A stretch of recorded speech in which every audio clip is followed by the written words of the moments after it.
हाँ तो मेरे हीरो, क्या हाल चाल। मैं उम्मीद करता हूं कि आप लोग अच्छे होंगे और अच्छे से स्टडी आप लोग कर रहे होंगे। इस वीडियो में मैं आपको बताने वाला हूं एनसीईआरटी क्लास 10th मैथ का अध्याय 2। क्या मेरे भाई, मैथ का अध्याय 2 जिसका नाम है बहुपद, है ना। और बहुपद के अंतर्गत जो ये प्रश्नावली 2.1 आता है, इसके जितने भी सारे प्रश्न हैं उन सभी को हम सॉल्व करेंगे। मात्र इसमें एक ही प्रश्न है ना, और इसी प्रश्न को हम सॉल्व करने वाले हैं। कोई दिक्कत नहीं, आइए आसानी से सॉल्व करते हैं। तो सबसे पहले क्वेश्चन क्या कहता है, हाँ और मैं आपको बता दूं कि इसका इंट्रोडक्शन पार्ट अगर देखना चाहते हैं तो लिंक डिस्क्रिप्शन बॉक्स में मिलेगा, वहां से आप लोग जाकर के देख सकते हैं इसका इंट्रोडक्शन वीडियो, ठीक है। तो चलिए अब हम क्या करते हैं, शुरू करते हैं सर। तो हम समझेंगे क्या कहता है क्वेश्चन कि किसी बहुपद p इंटू एक्स के लिए। अब देखो कहता है क्वेश्चन कि किसी बहुपद p इंटू एक्स के लिए y बराबर px का ग्राफ नीचे आकृति 2.10 में दिया गया है। प्रत्येक स्थिति में हमें कहता है p इंटू एक्स के शून्यकों की संख्या ज्ञात करने के लिए। कोई दिक्कत नहीं, हम आसानी से ज्ञात कर सकते हैं।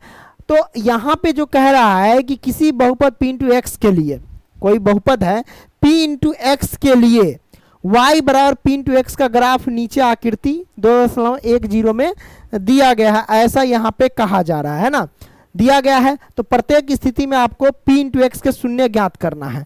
कोई दिक्कत नहीं, आसानी से ज्ञात कर सकते हैं। तो p इंटू एक्स के शून्य ज्ञात करने का मतलब ये हुआ कि आप यहाँ पे गौर से देखो कि ये जो x वाले रेखा पर कोई अन्य रेखा कितनी बार उसको कट कर रहा है। जितनी बार कट करेंगे उतना ही उसका आंसर होगा।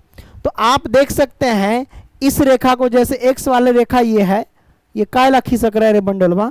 तो जैसे कि ये x वाला रेखा जो आप देख रहे हैं, इस रेखा को देखो गौर से, है ना।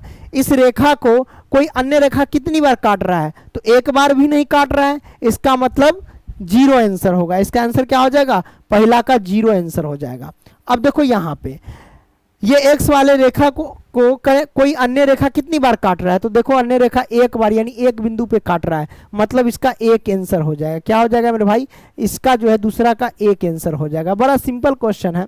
अब इसमें देखो इस x वाले रेखा को कितने बार काट रहा है कोई अन्य रेखा, तो एक बार, दो बार, 3 बार काट रहा है, इसका आंसर 3 हो जाएगा। कोई दिक्कत नहीं, दिक्कत। अब इस वाले रेखा को देखो कि कितने बार कट रहा है, तो x वाले रेखा को कोई अन्य रेखा एक बार, 2 बार कट रहा है, तो इसका आंसर 2 हो जाएंगे। कोई दिक्कत नहीं, दिक्कत।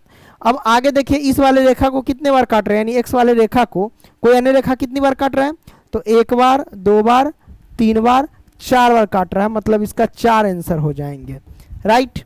अब इसको देखो कितनी बार काट रहा है, 1 बार, 2 बार, 3 बार काट रहा है ना, 1 बार, 2 बार, 3 बार, तो मतलब इसका आंसर कितना हो जाएगा, 3 आंसर हो जाएंगे, है ना। बस इसका सॉल्व हो गया, और कुछ है नहीं, ठीक है। तो आपने समझ लिया। अब मैं आपको बता दूं कि अगर ऑनलाइन टेस्ट देना है तो गूगल में सर्च कर लेना। कहाँ सर, गूगल में सर्च करना Pankaj study centre, CENTRE center.com। तो गूगल में सर्च कर लेना पंकज स्टडी सेंटर.com, वहां पे जाकर के आप लोग ऑनलाइन टेस्ट दे सकते हैं, ठीक है। मिलते हैं अगली वीडियो में, तब तक के लिए बाय दोस्तों।